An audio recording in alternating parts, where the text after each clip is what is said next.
Historia 1. El vecino de la izquierda. Mi nombre es Miguel, y esto ocurrió el año pasado cuando mi prometida y yo compramos nuestra primera casa juntos. Somos una pareja de origen asiático, lo cual es relevante para la historia. Era una casa pequeña de 2 plantas, en un tranquilo barrio residencial a las afueras de una ciudad mediana en el sur del país. Dios, no tenía nada de especial desde fuera, pero para nosotros lo significaba todo. Era nuestra primera propiedad, el primer paso real hacia la vida que habíamos planificado juntos durante años. Una calle típica con casas similares alineadas una al lado de la otra, un jardín trasero decente, una valla sencilla y esa sensación general de normalidad suburbana que a uno le hace sentir que ha llegado a algún lugar. Nos sentíamos afortunados de haber podido comprar una casa a nuestra edad. Era un momento muy emocionante en nuestras vidas, uno que, como pronto entenderéis, nos fue arrebatado de una forma que ninguno de los dos esperaba ni habría podido imaginar. Los primeros días fueron completamente normales. Desempacamos cajas, conocimos a algunos vecinos y fuimos poco a poco asentándonos en la nueva rutina. Los vecinos de la derecha eran una pareja mayor y muy amable que nos saludaron desde el primer día con genuina calidez. El vecino de enfrente cruzó la calle cuando nos vio llegar con el camión de mudanza para presentarse y darnos la bienvenida. Camilo Ura. Pero la casa de la izquierda era diferente. Durante los primeros días, no vimos salir a nadie de ella. Las cortinas estaban siempre echadas. La casa tenía un aspecto limpio y normal.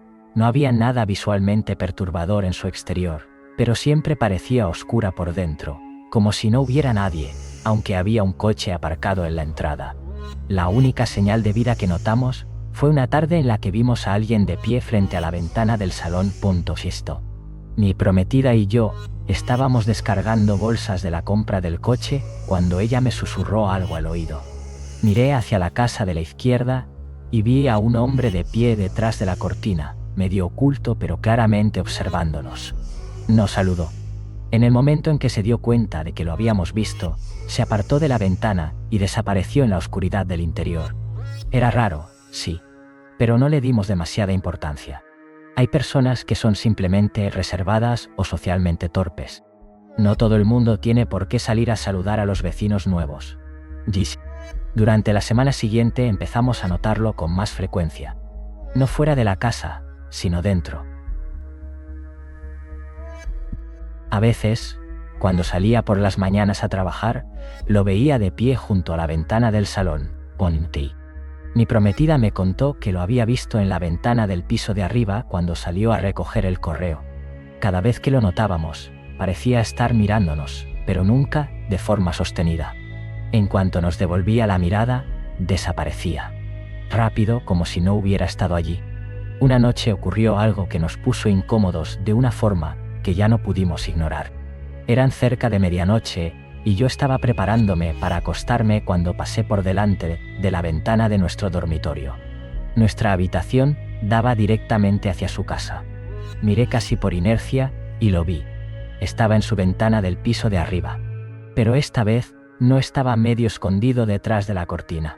Estaba completamente visible, de pie, con la cara girada directamente hacia nuestra ventana. Me quedé parado un momento porque no estaba seguro de estar viendo bien.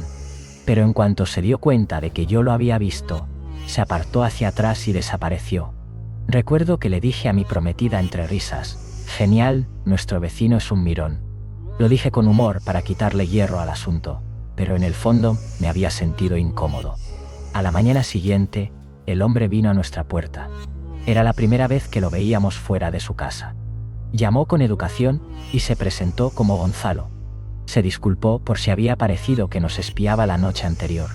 Dijo que había estado colocando algo en el alféizar de la ventana y que no había sido su intención asomarse hacia nuestra habitación. Sonrió durante toda la conversación, y era una sonrisa lo suficientemente abierta como para que yo me relajara un poco. No diré que me cayó bien de inmediato. Había algo ligeramente extraño en él, algo difícil de identificar, pero el gesto de venir a disculparse fue apreciado. No quería ser maleducado, así que le dije que no había problema. Cuando entré de nuevo, le conté a mi prometida que parecía más o menos simpático, aunque un poco raro. Decidimos olvidarlo. Una semana después, ocurrió algo que tampoco pudimos ignorar. En mitad de la noche, mi prometida me despertó sacudiéndome el hombro, diciéndome que había escuchado a alguien en el jardín. Estaba medio dormido, pero me levanté a revisar la ventana. Hay cosas que hay que hacer. Cuando miré hacia afuera, vi a alguien caminando por nuestro jardín trasero. A menos que fuera el monstruo del lago Ness, era definitivamente una persona. Un hombre adulto moviéndose por el jardín, como si estuviera buscando algo. Mi primera reacción fue gritar desde la ventana. En cuanto lo hice, la persona se movió rápido hacia la puerta del jardín y la cerró de golpe al salir.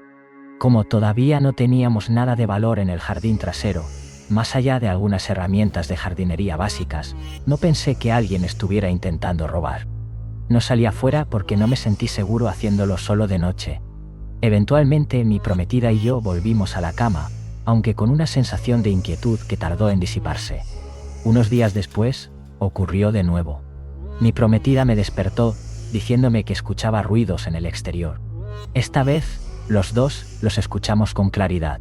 Sonaba como alguien manipulando algo metálico, como si estuvieran forcejeando con un cierre o una cerradura. Me acerqué a la ventana y volví a ver a alguien en el jardín trasero. Esta vez pude ver suficiente de la cara y la postura del hombre para reconocerlo. Era Gonzalo. Le grité su nombre. No respondió.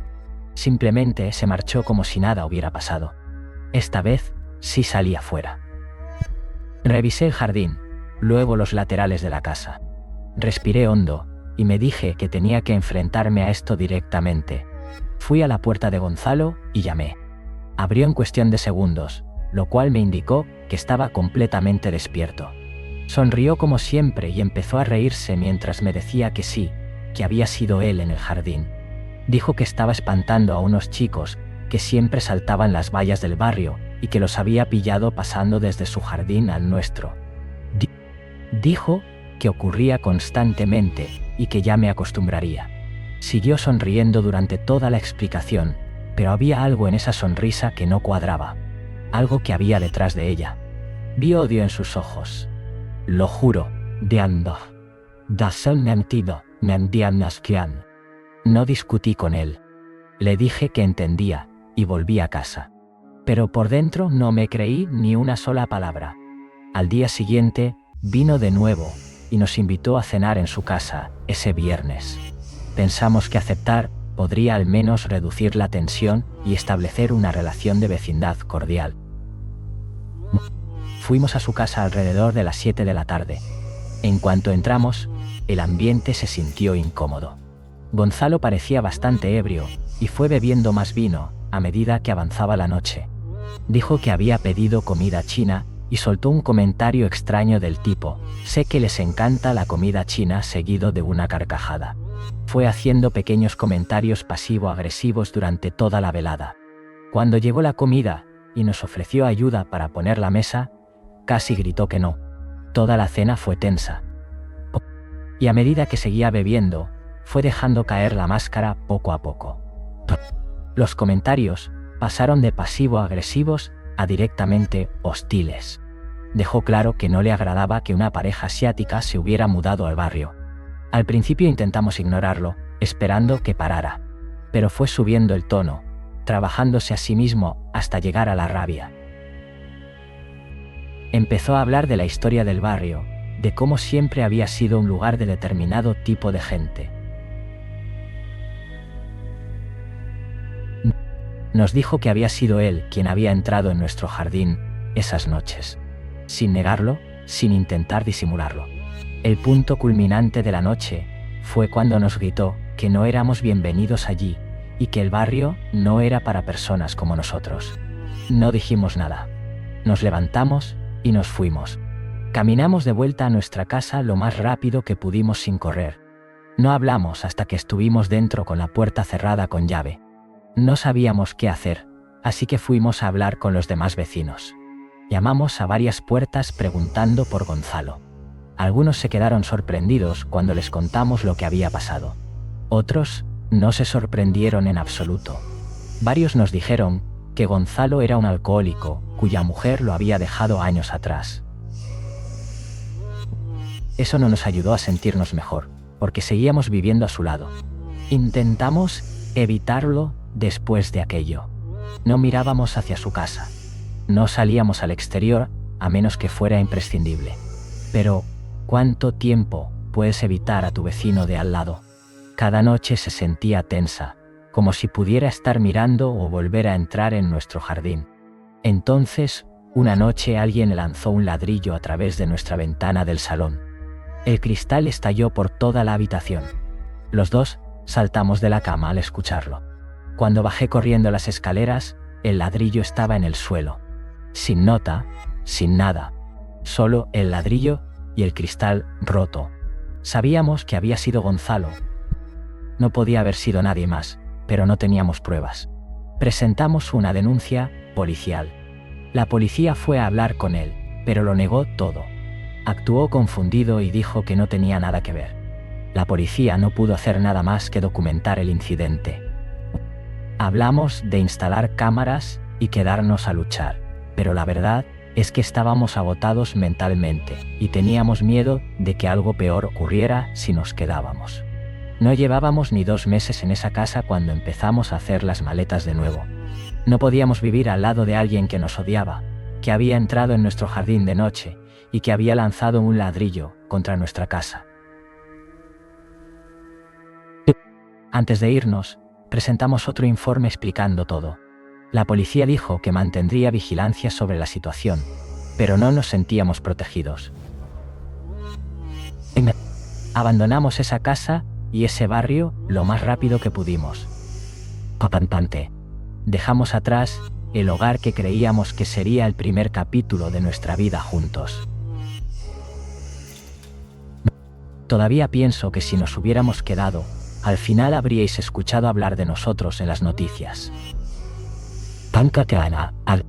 Todo lo que podemos hacer ahora es seguir adelante. Historia 2. Detrás de la puerta. Esto ocurrió hace un par de años, a finales de 2021. Me llamo Nicolás, y mi prometida Laura, que ahora es mi esposa, nos habíamos mudado a una casa nueva en un tranquilo barrio residencial. Era una casa de 2 plantas, perfecta para la familia que planeábamos tener. Los vecinos parecían amables y acogedores en general. Los que más destacaban eran los que vivían a nuestra derecha. Era una pareja de unos 40 años, aproximadamente. Él se llamaba Diego y ella se llamaba Renata. Eran muy simpáticos y parecían buena gente. Incluso nos trajeron una tarta de bienvenida hecha en casa como detalle de llegada. Estaba realmente buena y no supimos cómo agradecérselo suficientemente.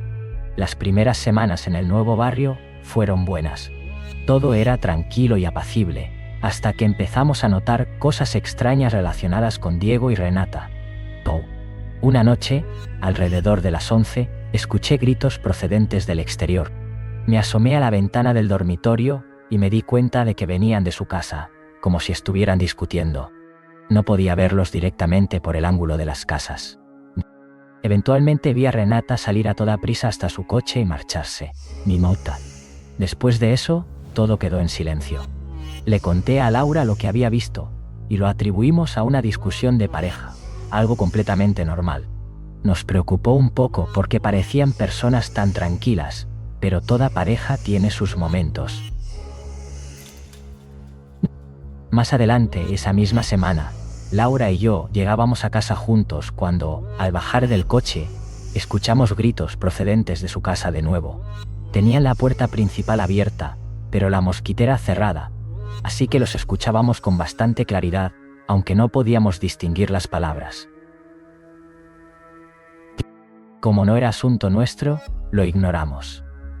Entonces un día me fijé en que el coche de Renata llevaba varios días sin aparecer. Asumí que quizás había ido de viaje.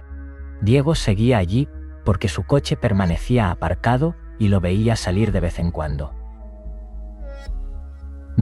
Pero pasó una semana. Luego, 2 meses, y el coche de Renata seguía sin estar.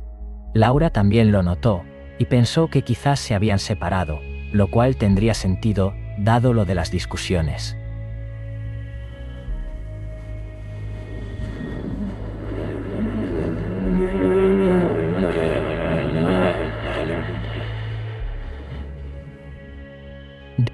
Pero la forma en que desapareció fue muy repentina.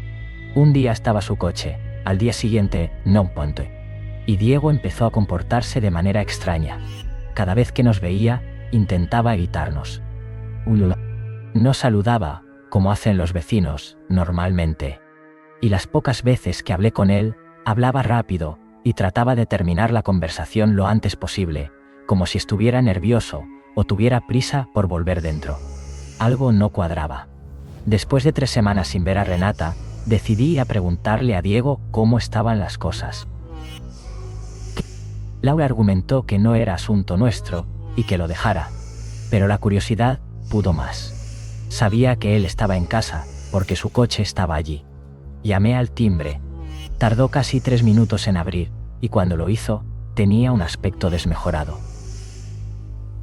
Estaba sudando como si hubiera estado corriendo y tenía esa sonrisa forzada de quien está ocultando algo a la vez que intenta parecer natural. Le pregunté por Renata y por qué no la había visto, ni a ella ni a su coche en semanas. Dudó antes de responder y dijo: es que se fue a cuidar a su madre, que está muy enferma, a otra ciudad.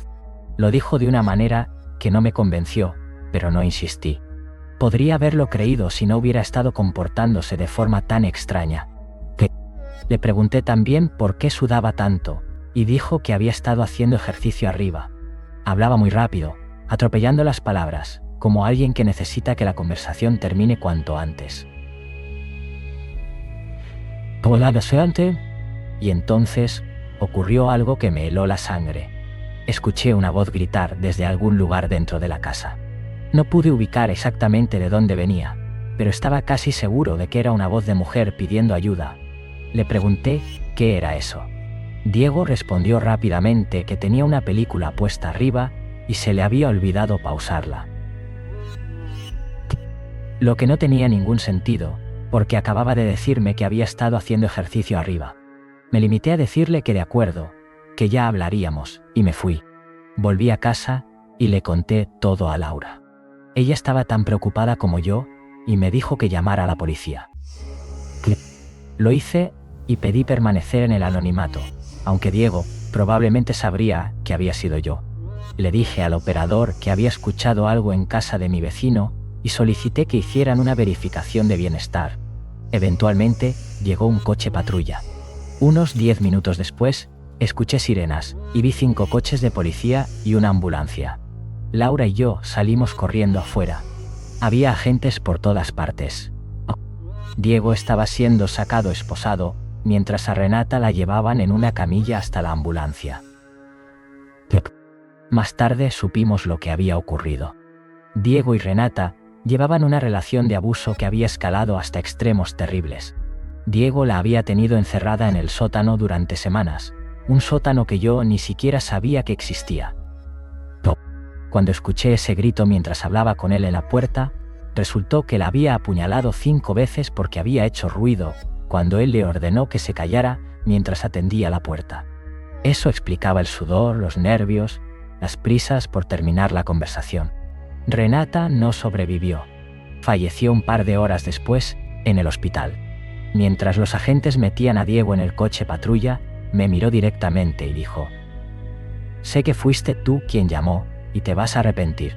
Quise reírme de la amenaza dado que él iba a pasar el resto de su vida entre rejas.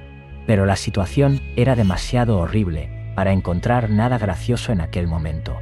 Es perturbador pensar en lo mucho que se puede desconocer sobre las personas que tienes al lado.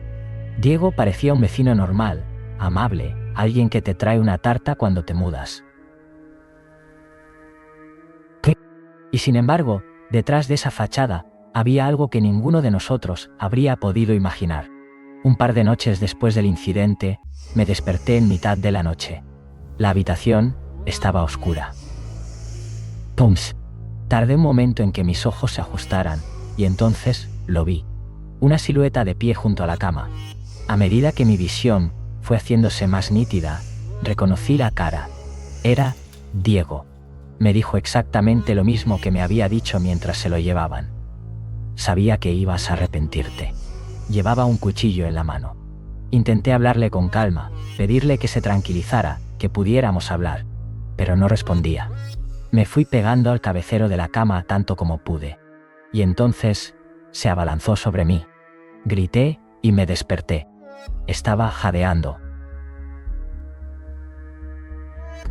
Laura estaba a mi lado, mirándome preocupada, preguntándome qué había pasado. Le dije que había sido una pesadilla. Volvió a dormirse, pero yo no pude. El hecho de haber soñado con mi vecino, el hombre que había tenido a su pareja encerrada durante semanas y que la había matado, entrando en mi habitación para vengarse, fue algo que tardé mucho tiempo en quitarme de la cabeza. La mayoría de los sueños se desvanecen con las horas. Este se quedó grabado con una claridad que no disminuyó con el tiempo. Y lo que dijo en el sueño eran exactamente las mismas palabras que había pronunciado mientras se lo llevaban los agentes. Nunca le conté a Laura lo del sueño. No sé exactamente por qué. Supongo que no quería preocuparla más de lo que ya estaba. Después de casarnos, nos mudamos a otra parte de la ciudad de Tonto. Es un buen barrio, una casa bonita. Pero lo que vivimos nos marcó. Saber que viviste al lado de alguien capaz de eso es algo con lo que uno no termina de hacer las paces fácilmente. Historia 3. La pared. Me llamo Diana, y esto ocurrió hace 2 años, cuando tenía 24 años, y vivía en la mitad derecha de una casa dividida en 2 viviendas independientes, en el extrarradio de la ciudad. Era una casa antigua y pequeña partida exactamente por la mitad. Yo alquilaba el lado izquierdo, y un hombre alquilaba el lado derecho. Nunca lo conocí. Nunca lo vi. El propietario me dijo que era una persona muy reservada que trabajaba de noche, así que no me preocupé por ello.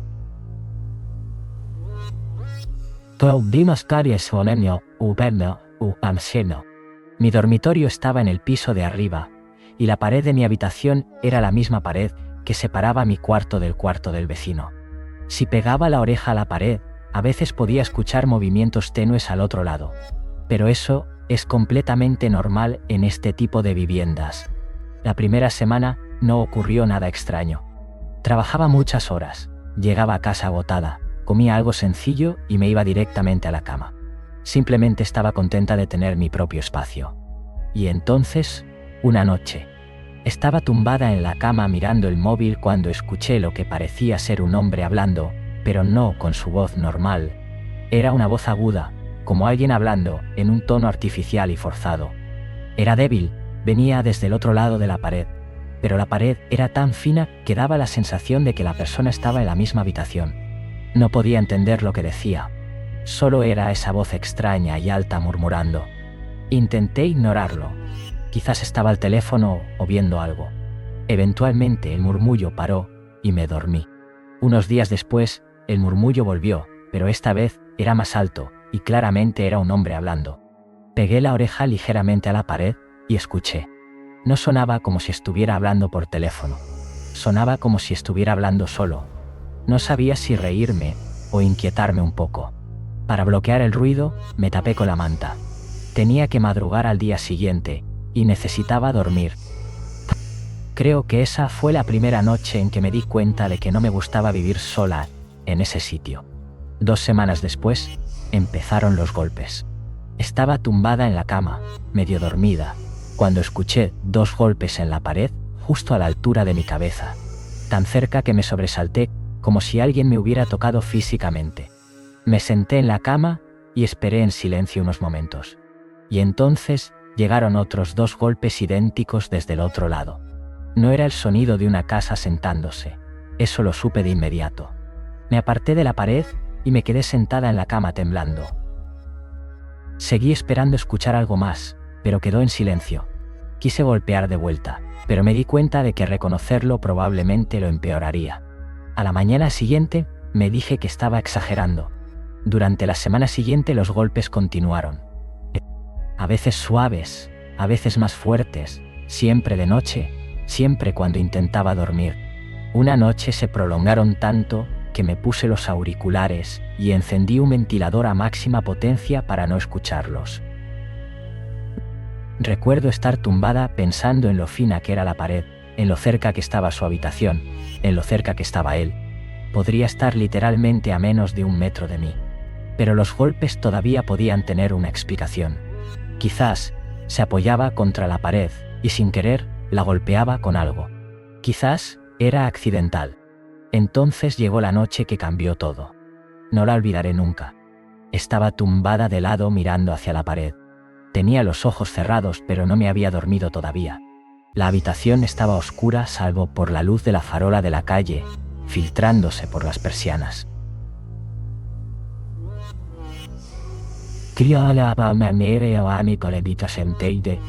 Escuché los golpes de nuevo, 3 lentos.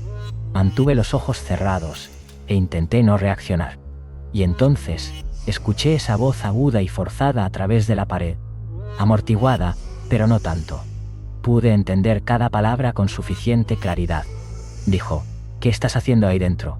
Se me cortó la respiración. Me senté en la cama de golpe, temblando de una forma que podía sentir hasta en los dientes. Esto ya no era una serie de golpes accidentales en la pared. Me estaba hablando directamente a mí. Lo dijo de una manera que dejaba claro que sabía que yo estaba justo al otro lado. Agarré el móvil y llamé a mi novio. Le susurré que estaba aterrorizada y le conté exactamente lo que había pasado. Me dijo que venía para allá de inmediato.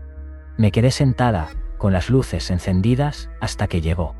El resto de la noche no pasó nada más, lo cual casi fue peor, porque me hizo sentir como si estuviera volviéndome loca.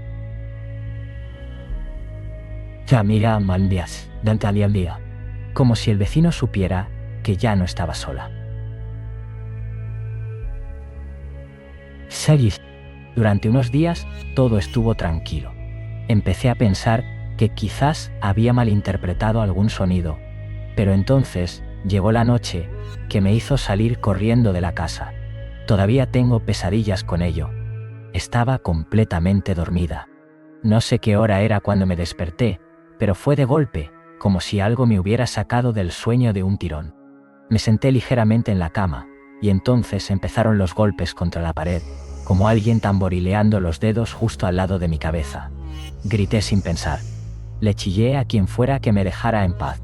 Estaba temblando y respirando de forma entrecortada. No sé exactamente qué esperaba que ocurriera después, pero lo que ocurrió fue algo que nunca en mi vida habría anticipado. Hubo una voz, pero no venía de la pared. Venía de dentro de mi habitación. Una voz en la oscuridad, a apenas unos metros de donde yo estaba, dijo con calma: «Duérmete». No era la voz aguda del vecino, era más grave, más cercana. Estaba dentro de la habitación. Salté de la cama gritando: «¡Toh! ¡Toh!». Los segundos que tardé en cruzar el pasillo y bajar las escaleras son un borrón en mi memoria, porque lo único que recuerdo con claridad es estar en la calle, descalza, bajo la lluvia fría, gritando pidiendo ayuda una y otra vez. Seguí corriendo y mirando hacia atrás, esperando que alguien saliera detrás de mí. No paré de gritar hasta que un hombre de la casa de 2 puertas más abajo salió a la calle y me miró sin saber qué hacer. Le pedí que me dejara usar su teléfono para llamar a mi novio. «No», me dijo que por cómo sonaba, lo que necesitaba era llamar a la policía. Llamé a la policía. Esperé en la acera de ese hombre, temblando y llorando, hasta que llegaron los agentes. Les conté todo lo que había pasado. Me preguntaron si estaba segura de que había alguien dentro de la casa. «Oh no». Les dije que sí, completamente segura. Me llevaron de vuelta al dúplex y 2 agentes entraron a registrarlo. La puerta de entrada estaba abierta de par en par, tal como la había dejado al salir. Dijeron que no había señales de entrada forzada. Me preguntaron si recordaba haber desbloqueado la puerta al salir corriendo. No tenía ningún recuerdo de haber tocado el pestillo, pero estaba tan en pánico que quizás lo hice sin darme cuenta. Registraron cada habitación, cada armario, debajo de la cama, cada rincón. No encontraron a nadie. También llamaron a la puerta del vecino, pero no abrió. Parecía que no había nadie en casa. Eventualmente llegó mi novio y me llevó a su apartamento. Seguía temblando horas después. No volví a dormir esa noche. A la mañana siguiente llamé al propietario y le dije que necesitaba saber quién era el vecino y si tenía historial de problemas. También le dije que quería romper el contrato inmediatamente. Al principio se resistió, dijo que necesitaba notificación y papeleo. Le dije que no volvería a entrar en ese dúplex sola bajo ninguna circunstancia y que tenía que ayudarme. Tardé un día entero de llamadas antes de que accediera. Mi novio me acompañó cada vez que volví a recoger mis cosas. Intentamos llamar a la puerta del vecino en varias ocasiones, pero nunca respondió. Era como si no viviera nadie allí, aunque había señales de que sí había alguien, paquetes en la entrada, un coche en la calle, pero ninguna respuesta humana. Acabé mudándome temporalmente a casa de mis padres mientras encontraba otro sitio. El propietario me contó semanas después que el vecino también se había marchado, sin decir nada a nadie. Todavía no sé si esa noche había alguien dentro de mi habitación, si alguien había entrado sin que la policía lo detectara, o si todo fue producto de mi mente al límite del estrés. Pero esa última opción es la menos probable, porque hay una diferencia muy clara entre lo que uno imagina y lo que percibe como real en el momento. Nunca llegué a saber quién vivía al otro lado de esa pared. Y hay días en que pienso que es mejor así.